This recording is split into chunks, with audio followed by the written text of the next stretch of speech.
বরফির আব্দুল কাদের জিলানী রাস্তা দিয়ে হাঁটতেছেন, একটা কুকুর সামনে দাঁড়ায় গেল। কুকুর ডাক দিয়ে কয়, বরফির আমার একটা প্রশ্নের জবাব দিয়ে যাও, তুমি ভালো নাকি আমি ভালো, জবাব দিয়ে যাও। কুকুর কথা বলতে পারে না, ইমানদারের বিশ্বাস আল্লাহ যদি তৌফিক দেয়, শক্তি দেয়, পারে না। বরফির চিন্তায় পড়ে গেলেন, এখন আমি কি জবাব দিব রে কুকুর? যদি বলি তুই ভালো আমি খারাপ, কোরআনের আয়াতের উল্টা হয়ে যায়, ওয়ালাকাদ কাররামনা বানি আদম, বনি আদম হলো সবার থেকে সম্মানিত প্রাণী। যদি বলি আমি খারাপ কুকুর তুই ভালো, তো কোরআনের উল্টা হবে। যদি বলি আমি ভালো কুকুর তুই খারাপ, তো আমার মধ্যে অহংকার এসে যাবে।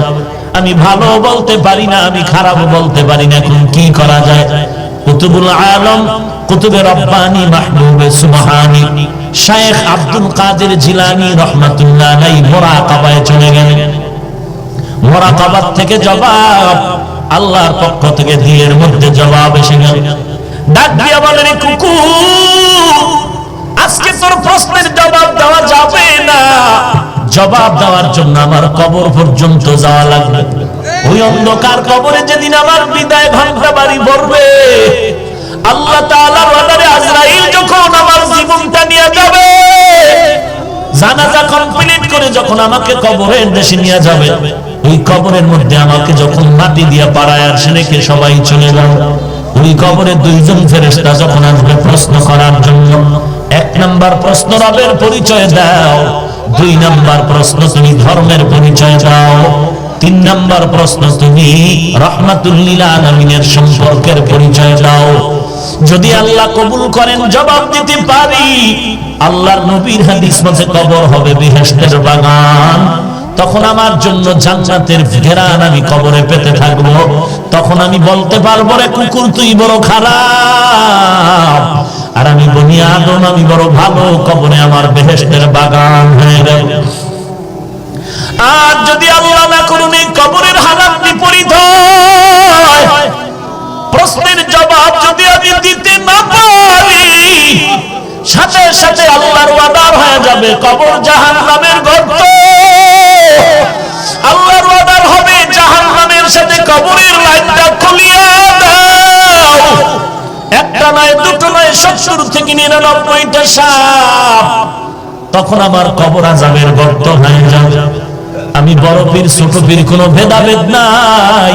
তখন আমি তোমাকে বলতে পারবো, কুকুর তুমি অনেক ভালো, আমি অনেক খারাপ, কারণ তোমার জাহান্নাম নাই, আমি আব্দুল কাদের জিলানীর জাহান্নাম। আল্লাহর ওলি এই কথা বলিয়া দুনিয়ার মানুষের বয়ান করে শোনায় গেলেন, এ দুনিয়ার মানুষ, মরণের পরে কবরে গিয়ে নাজাত পাওয়ার আগ পর্যন্ত নিজেকে কুকুরের থেকে ভালো মনে করিও না। এরে নবীর উম্মতের দল, কিসের দুনিয়ার পাগল? বরং দুনিয়া তোমার পাগল হবে, তুমি আল্লাহর পাগল হয়ে যাইবা। দুনিয়ার পাগল হইস না রে ভাই। আমাকে মাওলানা না বললে আমি কেমন জানি একটু কষ্ট পাই, আমাকে আন্তর্জাতিক বক্তা না বললে আমার মনটা যেমন বেজার হয়ে যায়, আমাকে বড় হুজুর প্রিন্সিপাল মুহাদ্দিস মুফতি সাহেব না বললে কষ্ট আছে। এরে বাবা, তোমার মুফতি আর মুহাদ্দিসগিরির কি দাম যদি কবরে গেলে আযাব হয়? ওরে বাবা, তুমি মুফতি হও আর না হও, তুমি মুহাদ্দিস হতে পারো আর না পারো, পীর হও আর না হও, মুহাদ্দিস হও আর না হও, মাওলানা হও আর না হও, আল্লাহ বলেন তুই পীর মুহাদ্দিস না মুফতি সাহেব জানার দরকার নাই। আমার কবরে যদি আসিয়া নাজাত পেতে চাও, মুসলমান হইয়া কবরে যাও। তোমার মুফতি নামের টাইটেল থাকলেও কি না থাকলেও কি, যদি মুসলমানের টাইটেল লাগাইতে না পারো, এজন্য বান্দা তুমি আগের থেকে তৈরি হয়ে যাও। এরে নবীর উম্মতের দল, দিল্লি শাহী জামিআ মসজিদের মধ্যে জুমার খুতবা দেন শাহ ওলিউল্লাহ মুহাদ্দিস দেহলভী রাহমাতুল্লাহি আলাইহি। জুমার খুতবায় যখন দাঁড়ান, রুমাল দিয়া চেহারাটা ঢেকে দাঁড়ান। প্রশ্নকারী প্রশ্ন করলেন, রুমাল দিয়া চেহারা ঢাকেন কেন? বলে আগামী জুমায় প্রশ্নের জবাব নিয়ে যাইও, পরে পরের জুমায় প্রশ্নকারীরা ডাইকা সামনে আনলেন, নিজের রুমালটা প্রশ্নকারীর মাথার উপরে দিলেন। প্রশ্নকারী রুমালটা দেওয়া মাত্র একটা চিৎকার দিয়ে জমিনে বেহুশ হয়ে পড়ে গেল। হুশে আসার পরে বলে, বাবা আমার মাথার রুমাল তোমার মাথায় দেওয়ার কারণে চিৎকার দিয়ে বেহুশ হয়ে গেলাম, কারণটা কি? আল্লাহর বান্দা বলেন, আল্লাহর কসম, আপনার রুমাল আমার মাথায় দেওয়ার পরে আমি দিল্লির বিশাল শহরে লক্ষ লক্ষ মানুষের মধ্যে তাকায় দেখলাম, মানুষ নাই, মানুষ নাই, মানুষ নাই। বানর দেখা যায়, শুকর দেখা যায়, কুকুর দেখা যায়, আর মাঝে মাঝে দুই একজন মাত্র মানুষ দেখা যায়। গর্ব সুরত আদমি ইনসাবুদে আহমদ আবু জাহলো হামে কেসাবুদে। এরে নবীর উম্মতের দল, মুসলমান হইয়া কবরে যাইতে পারলাম কি পারলাম না চিন্তা করা দরকার। মাওলানা হইতে পারলাম কি পারলাম না চিন্তার দরকার নাই। বক্তা হইতে পারলাম কি পারলাম না চিন্তার দরকার নাই। মুহাদ্দিস মুফতি সাহেব হতে পারলাম কি পারলাম না চিন্তা করার দরকার নাই। চিন্তা করা বেশি দরকার মুসলমান হইতে পারলাম কিনা। এরে নবীর উম্মতের দল, এই চিন্তা করতে গিয়ে নবীর সাহাবী 10 জন সাহাবা দুনিয়াতেই জান্নাতের টিকিট পেয়েছেন, কিন্তু তাদের কেমন হালাত। আমার নবী এত গুনাহ নাই, গুনাহ নাই, এরপরও নবী সারা রাত নামাজ পড়ে আর কান্না করে। আম্মা জান আয়েশা রাদিয়াল্লাহু আনহা বললেন, নবী এত কাঁদেন কেন? বলে যে আল্লাহ আমাকে এত কিছু দান করেছেন, সে আল্লাহর জন্য কি আমি শুকর আদায় করব না? এরে নবীর উম্মতের দল, আবু বকর সিদ্দিক রাদিয়াল্লাহু তাআলা আনহু নবীর কত বড় আপন, যেই আবু বকরের জন্য পয়গম্বর অন্তর ভরে দোয়া করেছিলেন আমার নবী, সেই আবু বকর নামাজে দাঁড়ায় সারা রাত কান্নায় কাটায় দেয়। এত কান্নার কি কারণ? একটাই কারণ, কবরে আমি একা একা কেমনে থাকবো। এরে নবীর উম্মতের দল, যেই আবু বকরের তুলনা আর দুনিয়াতে কারো হবে না। আমার নবীর পরে যিনি খেলাফতের দায়িত্ব পালন করেছেন, সেই আবু বকর নবীর কেমন পাগল। আমার নবীর মদিনায় যাওয়ার আগের 3টা বছর বড় কষ্টের জীবন ছিল, কারণ নবীর মা নাই, বাবাও নাই। দুনিয়াতে নবীর একটু ছায়া দিয়া রাখতেছে, দুনিয়ার লাইনে একমাত্র চাচা আবু তালেব আর নবীর বিবি খাদিজাতুল কুবরা। তারাও যখন দুনিয়া থেকে বিদায় নেয়, বেঈমানের অত্যাচার নবীর উপর আরো কঠিন হয়ে গেল। নবীরে বারবার আটকায় জবাই করবে, নবীরে দুনিয়া থেকে বিদায় করে দিবে। ঘরের চতুর্পার্শ্বে অস্ত্র নিয়ে দাঁড়ায় গেল, নবীরে আজকে দুনিয়া থেকে বিদায় দিবে। নবীও চিন্তায় পড়ে গেলেন। আল্লাহ বলেন, নবী কোনো চিন্তা নাই, আমি আল্লাহ আপনার হাতে অস্ত্র দিয়ে রাখলাম, কোরআন শরীফ আপনি ব্যবহার করবেন আর বিজয়ী হয়ে যাবেন। হাতের মধ্যে একটু বালু নিয়ে কোরআনের আয়াত পড়ে একটু দম করিয়া ছিটায়া দেন। আমার নবী হাত মোবারকের মধ্যে একটু ধুলা বালু নিয়ে আল্লাহর কোরআনের আয়াত পড়লেন, ইয়াসিন ওয়াল কুরআনিল হাকীম ইন্নাকা লামিনাল মুরসালিন আলা সিরাতিন মুস্তাকিম তানজিলাল আজিজির রহিম লিতুনজিরা কওমান মা উনজিরা আবাউহুম ফাহুম গাফিলুন লাকাদ হাক্কাল কওলু আলা আকসারিহিম ফাহুম লা ইউমিনুন ইন্না জাআলনা ফি আ'নাকিহিম আগলালান ফাহিয়া ইলাল আযকান ফাহুম মুকমাহুন وجعلنا من بين أيديهم سدا ومن خلفهم سدا فأغشيناهم فهم لا يبصرون। নবী আয়াত পড়ে বালুর মধ্যে দম করে দিলেন, চতুর্দিকে ছিটায় দেওয়া মাত্র বেঈমানের চোখে মুখে লাগে, পাওয়ার নষ্ট হয়ে গেল। আল্লাহ বলেন, নবী আলীকে বিছানায় রেখে চলে যান, নিরাপদে আপনি মদিনার দিকে আগাইতে থাকেন। মায়ার নবী একা অন্ধকার রাতে গভীর রজনীতে বের হয়ে একটা আবু বকরের ঘরের সামনে গিয়ে নবী দাঁড়াইলেন আর আস্তে করে ডাক দিলেন, আয় আবু বকর, রাহমাতুল লিল আলামিন তোমার দরওয়াজার সামনে দাঁড়ানো। কথাটা বলতে দেরি আবু বকর বলেন, লাব্বাইক ওয়া সাদাইকা ইয়া রাসূলুল্লাহ। দরজাটা খুলে দিলেন। নবী আশ্চর্য হয়ে গেলেন, এই গভীর রাতে আমি আস্তে করে ডাক দিলাম, জবাব দিলেন আপনি কি ঘুমাননি? আবু বকর চোখের পানি ছেড়ে কান্না করেন আর বলেন, ও পয়গম্বর, বহু আগে আপনি আমাকে ইশারায় বলেছিলেন হিজরতের সাথী হব আমি। আল্লাহর জাতের কসম, জিহাদের ময়দানে যাই, নামাজ পাঁচ ওয়াক্ত মসজিদে গিয়ে পড়ি, সব কাজ করার পর আমি যখন ঘরের মধ্যে আসিয়া যাই রাতের বেলা, এই দরজার কিনারায় দাঁড়ায় থাকি একটা সেকেন্ডের জন্য আমি আবু বকর ঘুমাই না। কারণ আমি অপেক্ষায় থাকি আমার মায়ার নবী আসিয়া যদি কখন আবু বকর বলে ডাক দিবেন, আর আমি যদি ঘুমায় যাই শত্রু দল এসে হামলা করবে আমার নবীর উপর। আমি আবু বকর ঘুমাই না, নবীর উপরে যেন কোনো হামলা না হয়। নবী সেই প্রায় 2 বছরের উপরে আমি আবু বকর বালিশে মাথা লাগায় ঘুমাই না। রাহমাতুল লিল আলামিন দুঃখ নিয়ে চোখের পানি ছেড়ে কান্না করে বলে, আবু বকর, এমন কি ত্যাগ স্বীকার করা একটা মানুষের জন্য সম্ভব? আবু বকর বলেন, নবী শুধু আমি ঘুমাই না তা না, আমার কলিজার টুকরা ছোট মেয়ে আসমাও ঘুমায় না। আপনার জন্য নাস্তা বানায় অপেক্ষা করে, বিশাল লম্বা সফরে নাস্তা দিলে। শুধু তাই না, আমাদের সফরের বাহন এই যে উট কিনে রাখলাম, উট, এই উট রাতের বেলা ঘুমায় না, নবীর অপেক্ষায় তাকায় থাকে রাহমাতুল লিল আলামিন কখন আসবেন। মায়ার নবী হাত উঁচু করে আল্লাহর দরবারে দোয়া করলেন, ও আল্লাহ, আবু বকরের সফর মদিনার মক্কা থেকে শুরু হয়ে গেল, মদিনা পর্যন্ত শেষ না, এই আবু বকরের সফর শেষ হবে জান্নাতের মধ্য পর্যন্ত। এরে নবীর উম্মতের দল, ওই নবীর উম্মত হয়েছে, আজকে সেই নবীকে তোমার সামনে গালি দেওয়া হয়, মনে কষ্ট লাগে না রে বাবা? নেতার বিরুদ্ধে, দলের বিরুদ্ধে, পীরের বিরুদ্ধে কথা বললে মনে কষ্ট পাও, ওই নবীর বিরুদ্ধাচরণ করা হয়, তোমার কষ্ট লাগে না? আল্লাহর কাছে চোখের পানি ছেড়ে তওবা করো, নবীর সুন্নতের আঁকড়ায় ধরো। কষ্ট না লাগার কি কারণ? নবীর সুন্নতের আমল নাই, মহব্বত নাই। এরে নবীর উম্মত আশিকের দলে যুবক, দুনিয়াটা কিছুই না, কয়দিন যৌবনের বাহাদুরি করবা, আল্লাহর দরবারে এখন ফিরে আসো। জীবনের 3 ভাগের সব যৌবন তুমি গুনার কাজে কাটায় দিলে।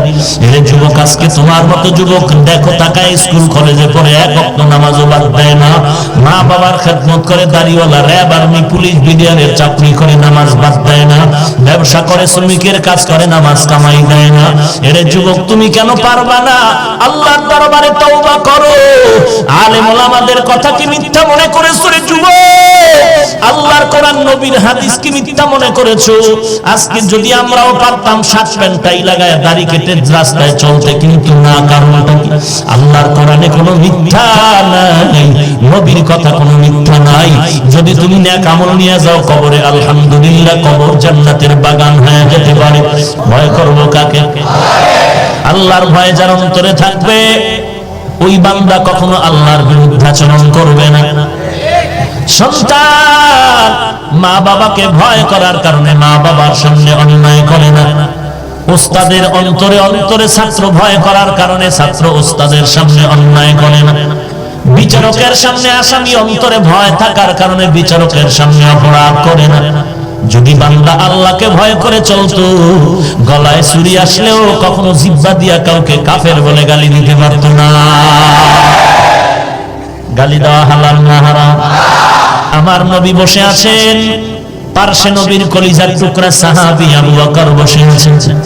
এক বেঈমান ইহুদি আমার নবীর সামনে এসে নবীকে অকথ্য ভাষায় গালি দিচ্ছে। মায়ার নবী চুপ করে শুনেন, কোনো জবাব নাই। কতক্ষণ আমার নবীকে গালি আবু বকর সহ্য করতে পারলেন না। আমার নবীকে গালি দিবি, আমি আর কত সহ্য করে নিতে পারি? কারণ যেই নবীর কারণে আজ আমার এত সম্মান, এত দাম, এত মর্যাদা, ওই নবীরে গালি দিবে, এটা তো কখনো বরদাস্ত করা যায় না। রাহমাতুল লিল আলামিন আবু বকরকে ইশারাতান বললেন, চুপ করো, কোনো আওয়াজ নাই। কতক্ষণ আর আওয়াজ বন্ধ করে রাখা যায়? ভেতরের ইমানের অবস্থা এমন তাজা দাঁড়ায় গেল। আবু বকর দাঁড়াইয়া ইহুদির গালির জবাব দেওয়া শুরু করলেন। হঠাৎ করে আল্লাহর নবীর চেহারা মুবারক মলিন হয়ে গেল। আবু বকর বললেন, পয়গম্বর, এতক্ষণ গালি চলছে, জবাব দেন না, আপনার মনটা বড় খুশি দেখলাম, হঠাৎ করে আমি জবাব দেওয়ার পরে মনটা বেজার হলো কেন? নবী বলেন, হে আবু বকর, একমাত্র কারণ হলো ইহুদি যখন আমাকে গালি দেয় আমি চুপ করে ধৈর্য ধারণ করে বসে থাকার কারণে আল্লাহ পাক আমাদের পক্ষ থেকে ফেরেশতা পাঠাইছেন জবাব দেওয়ার জন্য।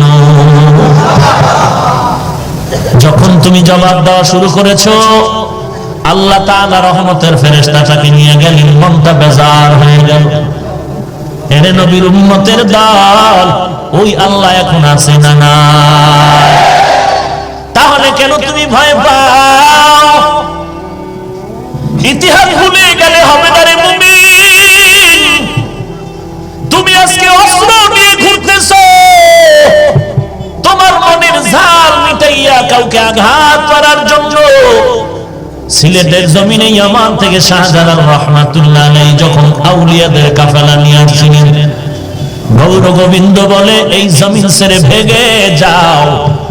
শাহজালাল বলে, মুসলমান এখনো চিনো না, মুসলমানের চরিত্র জানো না। মুসলমান যেই কদম সামনে আগায় দেয়, কোন বেঈমানের ভয়ে ও কদম আর পেছনে ফিরায় নেয় না।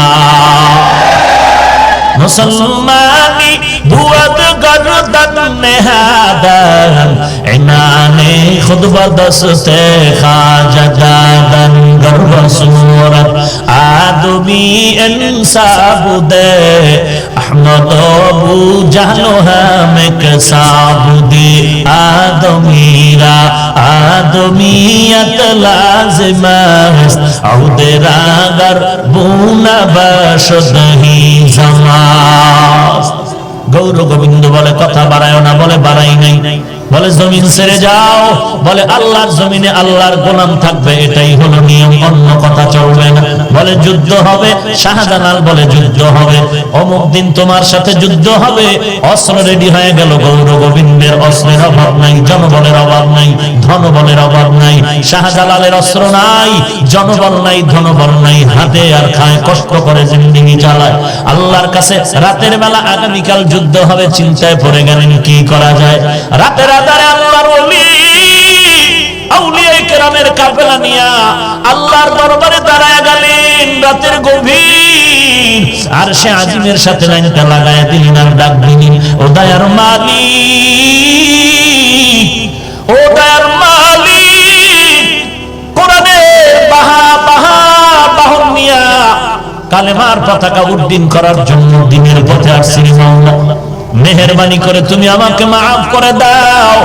গৌর গোবিন্দ, বেঈমানের সাথে আমরা যুদ্ধে পেরে ওঠার মতো অস্ত্র নাই, তবে আল্লাহ তুমি যদি একটু দয়ার নজরে তাকাও, এই জমিনটা হাতের মুঠায় নিতে একটা বিন্দু সময় লাগবে না। আল্লাহর দরবারে চোখের পানি ছেড়ে কাঁদলেন। আল্লাহর দরবারে সব আউলিয়া কেরাম দোয়া করলেন। নামাজ হয়ে গেল। দোয়া হওয়ার পরে ফজরের নামাজের সময় সামনে রেডি হয়ে গেল।